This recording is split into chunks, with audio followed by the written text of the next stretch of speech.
Capturing the world. Yo, it's your boy SmooveDonn, and you listening to the Capture the World podcast.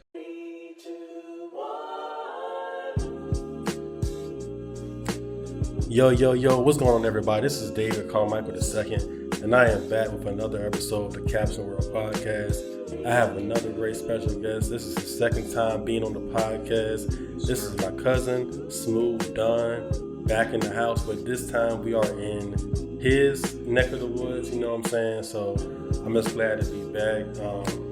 And, we're just here to talk about some new things with what he got going on, man. So, yeah, man, what's up, cuz? SmooveDonn, what's going on with you, man? I'm living good, man.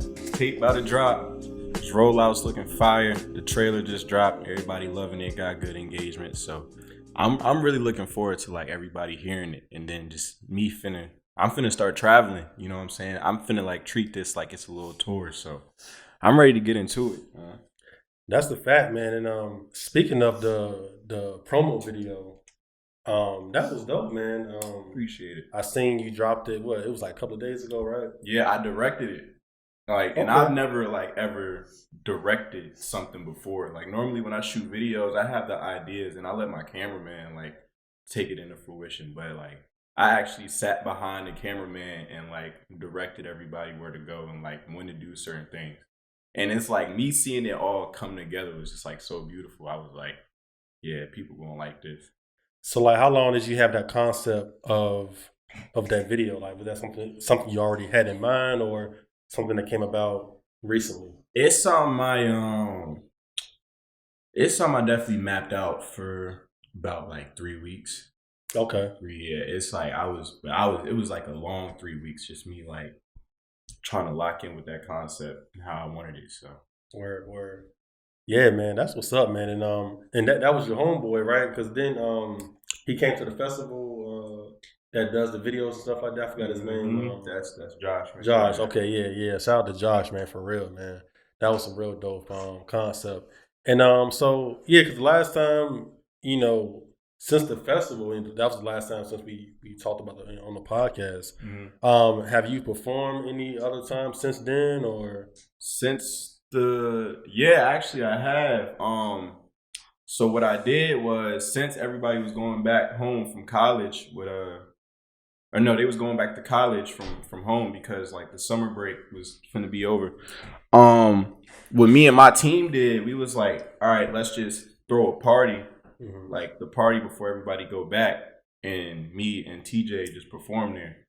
So when you say party, everybody looking for the next function. And Luckily that we were the last function before everybody went back to school. So we threw that, and it's in a sense everybody came to party, but it worked out in my favor because we hosting it, so we can perform however we want to. We can, the rules, the ball's in our court. So we had 230 people there. That was the head count. Wow. And I rocked that one out.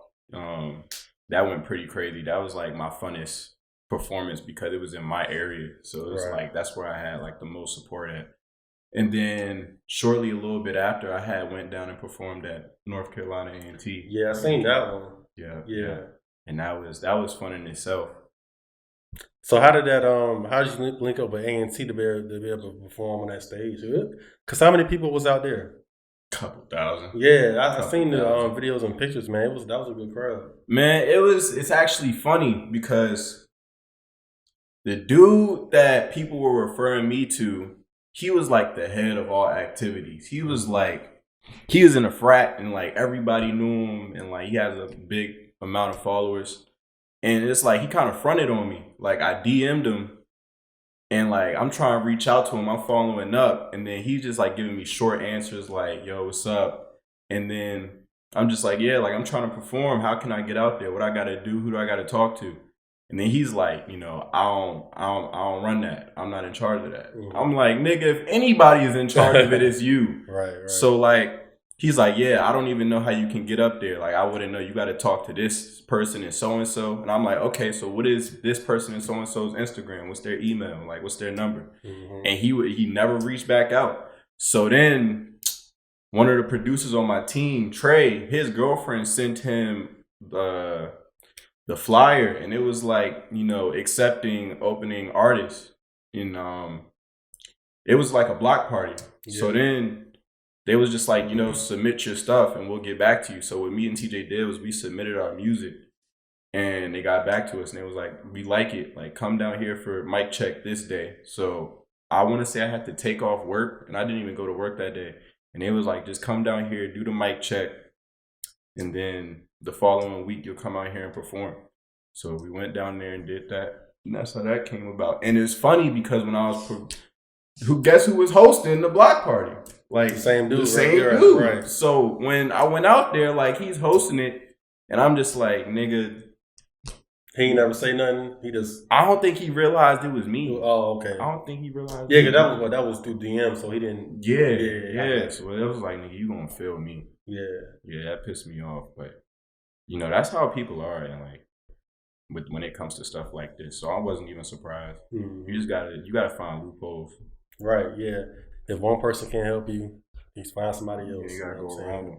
Yeah, that's a fact, bro. So as far as this tape, right? So how long have you been working on this tape? Mm-hmm. And how many tapes has this been so far? What number project is this? Do EPs count? I mean, everything count to me. Anything you put out is a project. Okay. Well, the EP is, those songs was like, I felt like I was taking too long, so I kind of just like put some out. Those were songs that was just in the vault that I didn't really plan on putting them on a project. But right. If we count the EP, this is gonna be my fourth project. Okay. But my actual project where I locked in and like actually took the time and worked on it, it's like my third. Word. This is my third, because I had Genesis, Schemes from the Other Side, and this is gonna be Food Samples. So. Word. So took like a year. Took like a year? Yeah. Okay. Took a year. Bet. So when you do like your recording process, like is it hard to really pick what songs you want on the project? Like do you be having a lot of leftover tracks when you put like stuff on the project? Yeah, I definitely it definitely be a few that I be going back and forth with. Like, all right, I want to put this on here, but it don't fit in the lineup how I want it to fit in the lineup. But then again, it's a fire song, and I just go back and forth with a bunch of them, honestly. And I'm just saying like, oh, this one can go here, and then when I come to that final track list and like what I'm picking for it, I feel like in my favor it ends up working out, and I end up liking the selection of songs. So. And the other songs are just gonna have to sit in the vault, or I'll drop them as a single one day, or they might go in the next project. So I definitely keep them and still listen to them. It's not like they just throwaways for now on. Some of them do be throwaways, but a lot of the times I still listen to the songs that I didn't put on the tape. Even that's from my last tape. Yeah. Okay, bet, man. So the name of this next project is called Food Samples, and quoting from you said you named it Food Samples because you feel like you eat everything you hop on, right? That's a fact. Talk about so, yeah, man, that's luckily, I had access to listen to some of the tracks before it came out. Mm-hmm. All of us did, and pretty dope, man. You never failed to, you never failed to show us what you got, man. So, but yeah, that's tell us like your state of mind, where your state of mind was when you were recording this project. Well, with this project, Food Samples, I just really wanted to rap. My last project, I felt like I was trying to cater to more of a wider range of audience. Like I wanted to make music that kind of like everybody would be able to vibe to, but with this project, I just wanted to rap. I feel like real bars and flow and delivery and, over hard beats. I feel like that's what made me fall in love with hip hop in the first place, so because I grew up on heavy spitters, listening to Wayne and Cole and Drake. And so me listening to that is that's why I like battle rap so much. But battle rappers don't really make good songs.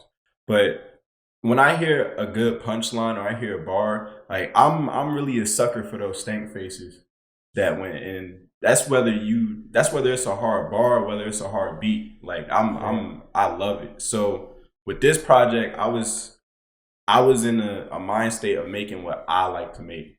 And I had the mindset that I don't care if this project doesn't reach that wider audience, because at the end of the day, I'm happy with it, and I just wanted to show people that I can really bar niggas up. Like, I was barring niggas up in my last project, but I wasn't really like I was still trying to be kind of mainstream with it. But nah, this one I'm like I wanted completely like an underground feel, straight like a gritty feel. So that's where my mindset was at with this project. Okay, bet.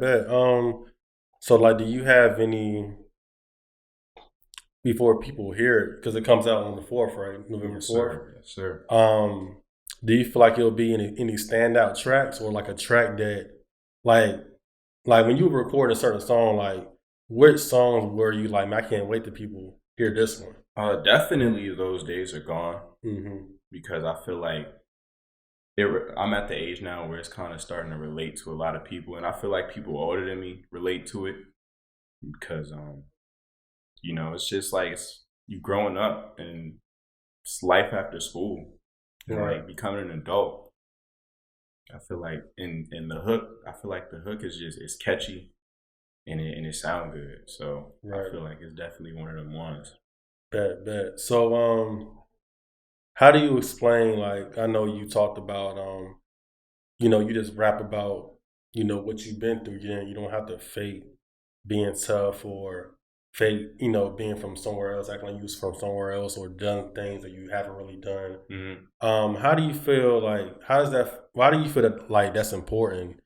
And like, because some people feel like they can't relate to a certain story, like however their story is, they have to like add stuff to it to feel like they have to relate. So how do you feel like you still can just rap about everything you've been through and still relate to whatever crowd you're trying to get to? I feel like no matter what story you have, there's always going to be people out there that can relate to it. You may just not feel like people can relate to it because that's not that's not what you're looking for. You're looking for validation from a certain type of crowd when there's another crowd out there that live exactly how you live, and they want to hear how you came up too. You know what I'm saying? It's not, you don't always got to be a street nigga. You can rap about other stuff. Ignorant sells, don't get me wrong, but I feel like if you have that audience and that crowd, I feel like at the end of the day, people just want to feel you. Mm-hmm. They just, even if they don't relate to it, they just want to feel your mood, and if you put your all of your emotion into it, they just want to feel that, and they're gonna vibe out with you if they feel that. So I feel like you don't have to fake it. There's really no need to, because even if you are faking it, let's say you fake it and you blow up one day, somebody gonna pull your card. Yeah, and then you're not really gonna be able to know what to do because you're not from that. Yeah, we've seen that happen a lot with a lot of artists, and it kind of messes their credibility up and all that. But yeah, it happens a lot that somebody might pull up an old picture. I mean, we've seen what happened with Rick Ross. They put up the correctional officer picture. But I mean, it's really him. That was really him. Oh wow. Yeah. But it seemed like he bounced back from that. A lot of people are able to bounce back, but at the end of the day, you just don't want it to happen anyway. Yeah, if you keep it 100 from the jump and you tell niggas that like, this is what I am, this is what it is, this is where I'm from, I feel like it's easier for people to defend you if that does even happen, or if you do try to like switch it up a little bit. People, your original fan base will protect you, be like, oh, well, from the jump he was saying he from here. Mm-hmm. So Yeah, I feel like you keep it solid, people gonna have your back just because you keeping it solid. Right. Yeah, that's a fact.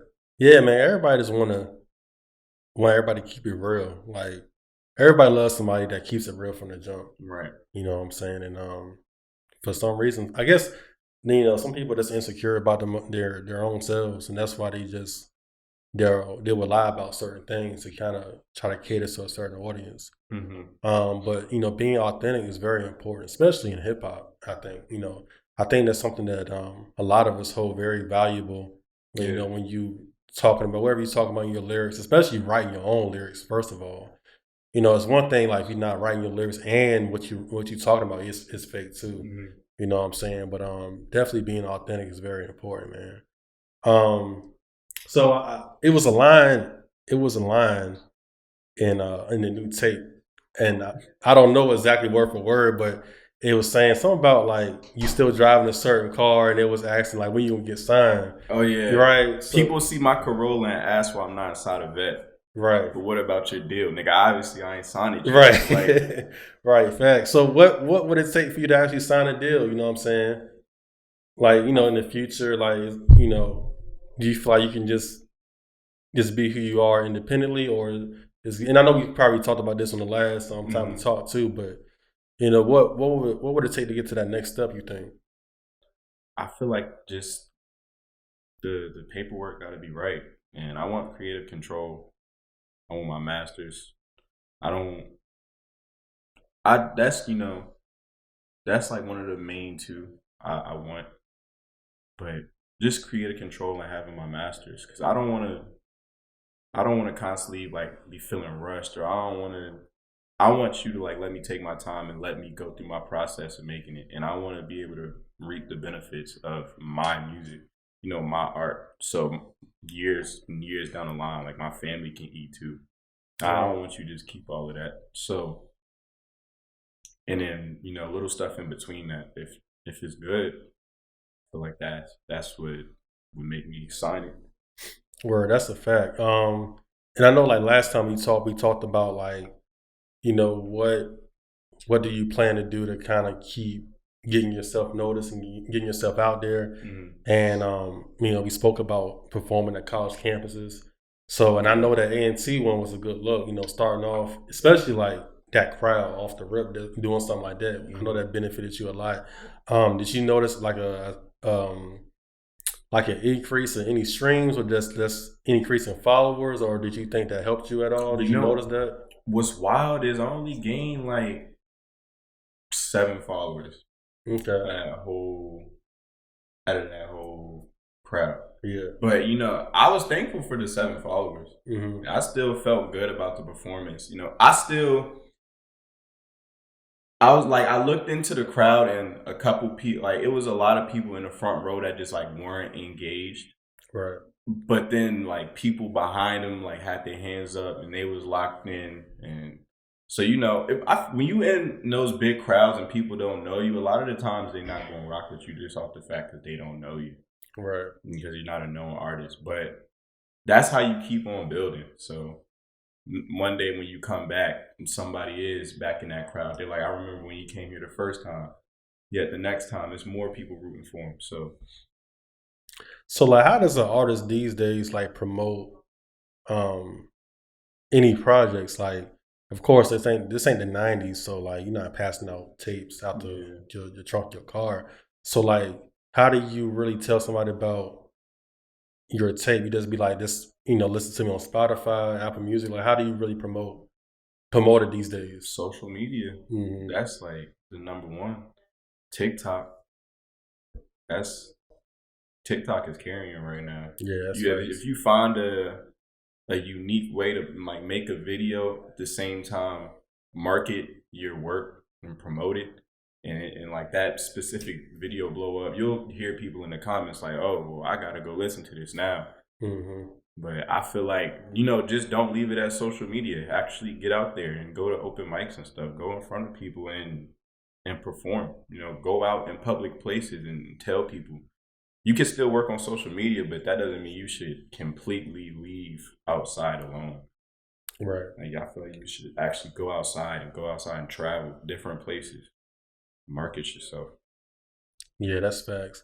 Yeah, I've seen so many people on TikTok, like songs blow up, like, and it'd be like the weirdest thing. Like it's never the same formula. It's always something different. Mm-hmm. Like every time, and most of the time it's not even like scripted that way. Like a lot of people have like certain plans on how they maybe wanted to market Yeah. a song, and it always, even when like they'll go back and interview the person that was the original creator of the song, and they'll be like, yeah, I was just posting. I didn't expect it to blow up the way it did, or it might have became a dance, and then that's how the song got attached to it. There's so many different things, but yeah, bro. Yeah, these days, man, it's a lot of. I feel like it's easier. To me, I feel like it's easier to really get yourself out there. Okay. It's easier, it may be harder at the same time because so many people are accessible through these social media apps. Mm-hmm.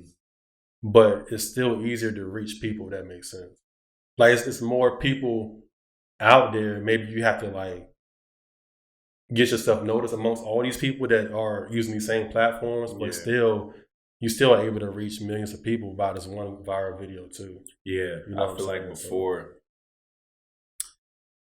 I feel like when now you can have your own crowd, right, and that'll be enough for you to eat. I feel like before, when it wasn't really like social media, it wasn't like different crowds that would like listen. How can I explain it? It wasn't like different crowds that each artist had. It's kind of like if you were a hip hop, you all had one big crowd. Mm-hmm. Versus now you got people that can like make their own music and then like go sell out a venue for like 200, 300 people. And that's enough for you to like eat and sell your merch. Like, but it's definitely tougher because it's way more people doing it. I ain't mean to cut you off, but speaking on what you said about the, this performing in front of 200, 300 people, and I seen a tweet you tweeted about. I don't quote me. I might have quoted it wrong, but you would rather perform in front of people like a crowd of 500 people than a crowd of whoever many people that really know your music and really are there for you. Right. You know what I'm saying? And you can make money off that if you just perform in a lot of cities with that same crowd with the merch. You know what I'm saying? You can make a living just doing like that. But I feel like with social media, they portray if you ain't making these certain type of numbers, if you ain't all the way at the top of the food chain, and if you ain't headlining these big places, then you ain't really. I feel like they overlook the artists that are going to these venues. Even if it is a 200-room venue. Right. I actually, because I went to go see Coast Contra, and that was like my first underground concert show ever going to. Yeah. The capacity in there is only like 250, 300.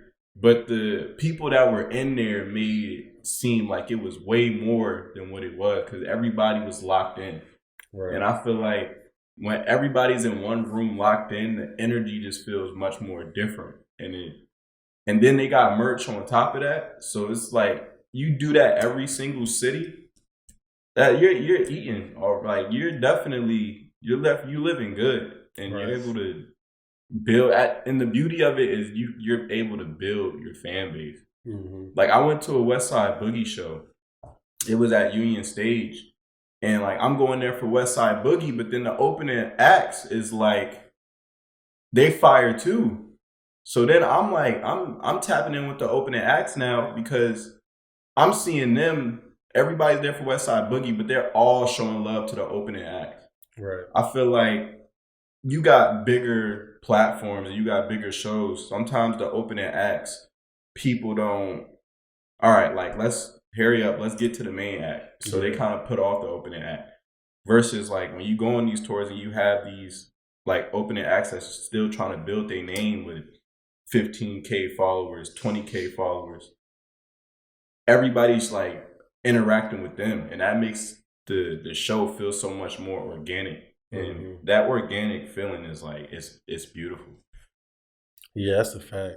And y'all know what you mean about like let's say like you opening up for like I don't know, like Drake or Lil Baby or somebody like that. It's I feel like it's still a benefit for you to open up for them, but at the same time, like you said, those artists that big, you know, they're gonna be just waiting for that main artist. You know what I'm saying? But like, if you open it up for somebody that's performing at like a I don't know, like a 2,000 capacity venue or whoever that artist is, you know, I think, you know, that would be more of your benefit because those people are coming for that artist. But, you know, whoever's opening up for that artist maybe has the same type of music as that, you know, opening act too. So that you already have the same vibe, so they're gonna vibe with you, you know what I'm saying? You have the same type of crowd, like you said. And I love it. So speaking, let's go back to the tape. So, like, do you plan on recording any, like, music videos for any of the songs you recorded? Yeah, I have 2 music videos so far. One for Lately I've Been. Okay. And one for Showcase is on the way too. Word. And then based off of what the people like the most, I'm going to, you know, see what their engagement is with that. And then I'm going to shoot a video based off of the song people like the most. So. Okay, bet. So, do you plan on performing any other places anytime soon after this tape drop? Yeah, after this tape drop, I definitely, because now that I actually have the money to go do it, I want to go to New York, Atlanta, and LA, and then just do open mics there, maybe book some studio time, reach out to the local magazines, and then just try to market my music as much as possible. You know, because, and I've never been to any of those places like unsupervised at the same time too. So this is like my first time me actually just going in and exploring. Like at the same time, I'm traveling, seeing some, like I'm changing the scenery, but at the same time, it's a business trip. So that's I feel like that's the beauty of it. Yeah, that's facts. So like, do you have like an ideal situation, like on how you would get noticed? Like for instance, like you know how J. Cole always would say, you know, he moved to New York and he kept waiting for Jay-Z to come out, and so he can give him his tape. Yeah. Do you have an ideal situation like that, or is it just I'm gonna just keep going out here until somebody notice me? Or it's like one person. I be trying to play it out in my head sometimes, but I be coming up with so many different things. Like I'm a DM Drake, and this nigga gonna respond. He gonna see it. He just gonna reply. Hey or man, like, Drake be in people's DMs though. Low key. They say he DM'd the Ice Spice girl. Yeah. And flew her out and to then Toronto. Unfollowed her. And unfollowed her after. But yeah, he wasn't feeling her. Yeah, right. Yeah, sometimes I be like tagging when I be telling people to tag certain celebrities in their story or repost it and like at this celebrity. I be seeing them in the views sometimes. And you know, I don't really be taking it serious because I know they just probably look at it and click off. But right. I guess my ideal is one of them seeing it and like commenting under the post and like this is fire, and then they ended up DMing me. And then we start talking. But nah, until then, I really just put out my content and keep working until that one person notices me. Because like it may not be a celebrity. It may be somebody that's like most likely somebody that's tapped in with a celebrity or somebody that's tapped in with a label that's like, okay, this kid is nice. Yeah, I mean, we seen them stories too. Like, you know, everybody thinks, like you watch Atlanta? You watch the show Atlanta? But I've seen like the first 3 episodes the other night. Okay. Well, the reason I brought it up because not the last episode, but the episode after the last, it was like a short part. Well, you probably seen this episode. You said you just watched the last 3 episodes? Nah, the first 3 episodes. The first 3 episodes. Okay, well, on this last season, it was an episode where it was this dude and he was in the car with his girl. And basically his girl was saying like, you know, maybe you should get a real job just in case this rap stuff don't work out. And then he was like, baby, trust me.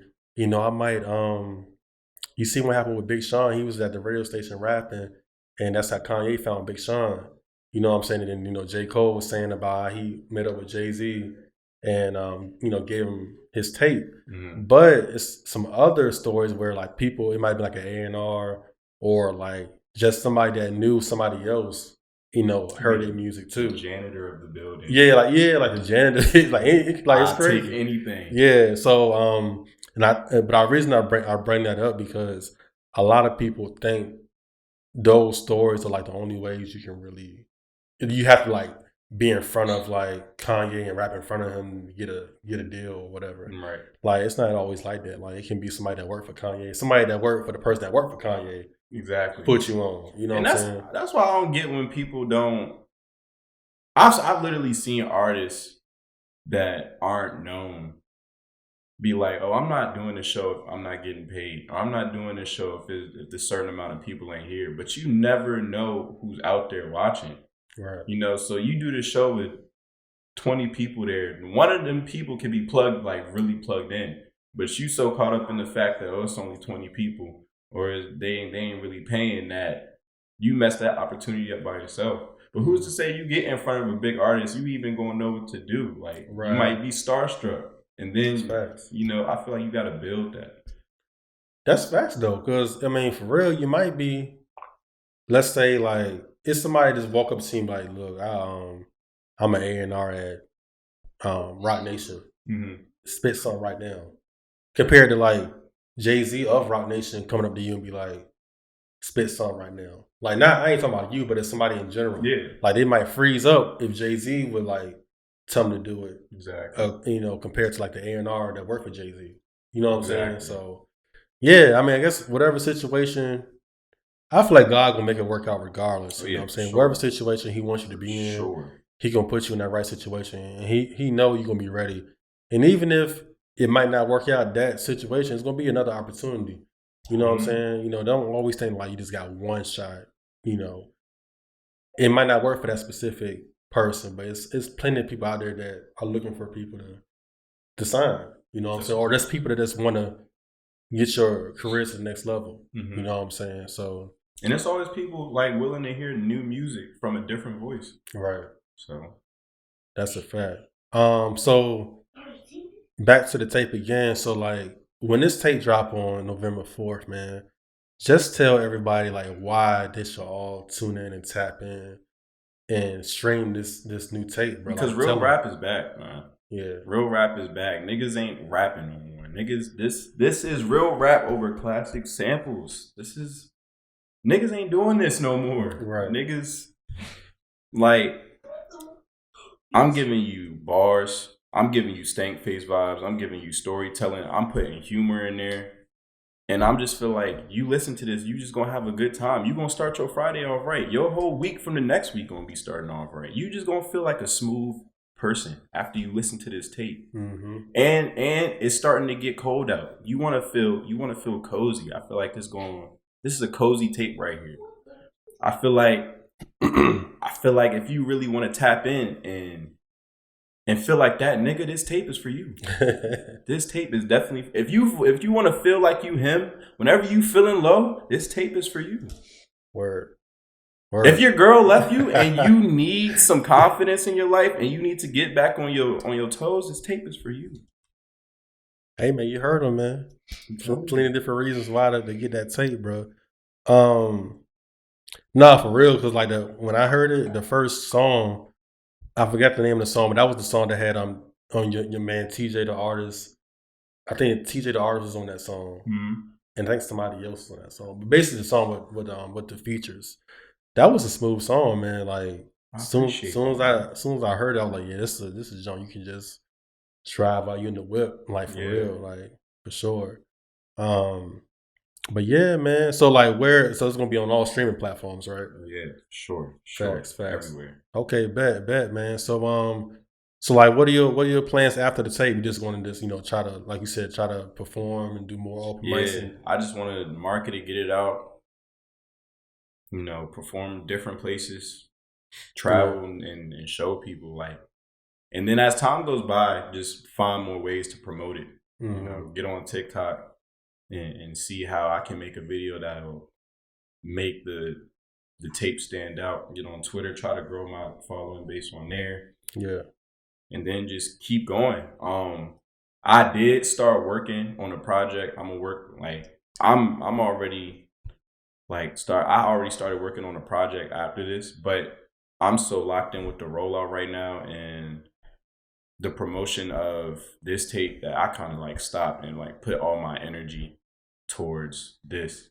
Because when it comes to content, I feel like lyrical people that are trying to come up and that are lyrical, we put more work into making the song and like the actual music versus somebody who just like wants to make trendy music. They actually get on TikTok and they get on social media and they actually put in the work on there.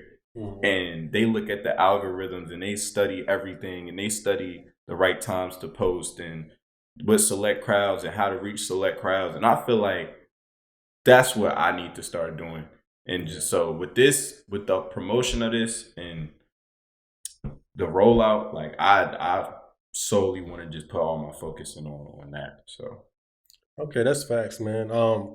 Because when you was talking, I kind of thought of another question. So, like, how do you feel about when people say, like, I hear a lot of people on different platforms talk about like people, like artists, yeah. and staying consistent and always dropping music. Like, but for you though, what does that mean for you? Like, do you want to drop at least one project a year, or like 2 projects a year? Like, how do you really feel about your consistency? Like, what does that mean for you? My consistency is, even if you not dropping, just continuing to work. Mm-hmm. What's a long time to you may not be a long time to somebody else. For me, I want to drop a project every year for sure. I don't want to go longer than a year without a project because I realized, when I want to say about a year or two ago, I would beat myself up because I'm like, why is it taking me so long to drop a project? Versus instead of me actually realizing that I'm taking my time and like, well, it's better to take your time than to rush a project. And if your project takes a year, if it takes 2 years, then so be it. And I just realized like that time for me is I'll work on a project for a year before I drop it because it's not just the music could be done in 6 months, but then you got to get on everybody's schedule and you don't want to just drop the music. You want to have stuff around it. You want to have videos. You want to have merch. You want to have places you can perform the project. And everybody's schedule ain't going to be the same as your schedule. So trying to get everybody's schedule in line, that's going to take some time too. Yeah, so that's why a lot of the times a year just sounds about right because realistically, it's not going to get done. And I wanted this project to be out in November last year, but I had to keep pushing it back. And then, adding certain things. I'm tweaking certain things because all that stuff takes time.